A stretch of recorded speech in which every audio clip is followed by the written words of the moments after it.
ce soir à la Comédie des Champs-Élysées. On a rendez-vous avec Sarah Forestier. Donc là, voilà, elle est dans la pièce L'Autre et elle nous attend, on se dépêche. Alors Sarah, bonsoir. Merci de nous recevoir. On est à la Comédie des Champs-Élysées. Dans 2 heures, même pas 2 heures, la représentation va commencer. Oui. Qu'est-ce qui a décidé ton choix pour cette pièce? C'est la rencontre avec Florian Zeller, l'auteur, et le texte lui-même qui m'a beaucoup plu. Ça m'a beaucoup parlé, cette histoire d'amour comme ça. Il y avait quelque chose de très profond et de très frais.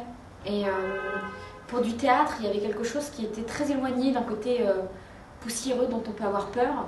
Il y avait quelque chose d'assez qui pourrait être même proche de quelque chose de générationnel, quelque chose de très frais et de et c'est pour ça qu'il a vendu justement de jeunes acteurs et qu'il a voulu refaire aussi la pièce 3 ans plus tard. Oui, je crois que c'est surtout aussi l'envie, je pense, Florian, c'est sa première mise en scène. Ouais. Et je crois savoir que c'est surtout l'envie aussi d'être dans d'être vraiment avec une troupe de théâtre, de vraiment vivre une aventure théâtrale. Et alors toi, justement, qu'est-ce qui te plaît au théâtre depuis plus d'1 mois Moi, c'est le théâtre lui-même, c'est... Il y a tout qui me plaît, moi. C'est le contact avec le public, c'est le fait que c'est le phénomène de troupe avec Aurélien Vic et Stanislas Mera, mes partenaires sur scène. Ouais. On s'entend super bien, Florian, on s'entend super bien.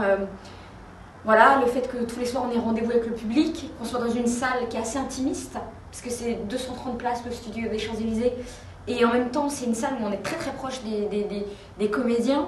Et moi, c'est ce qui me fascine aussi quand je suis spectatrice. C'est ça l'intérêt du théâtre, c'est d'avoir les acteurs en face de soi. Il y a quelque chose de magique, quoi. Et concernant l'histoire même, les difficultés de la vie d'un couple au quotidien, est-ce que pour construire ton personnage, tu t'es inspiré de ta vie personnelle? Alors c'est difficile à répondre parce que c'est pas vraiment des personnages qui sont définis dans cette pièce. C'est plutôt des incarnations de choses.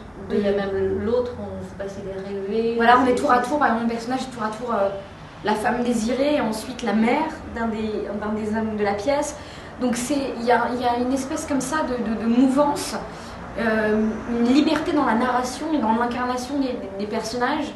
Et donc je ne me suis pas servie de choses pour incarner un personnage défini. Je me suis plutôt laissée aller à des questionnements que je peux avoir, à des choses qui me touchent, à des regards que je peux porter ou des regards qu'on a pu porter sur moi. Et cette ouverture, toujours, voilà, cette sincérité qu'on essaie de donner, cette générosité envers le public et envers la pièce, quoi.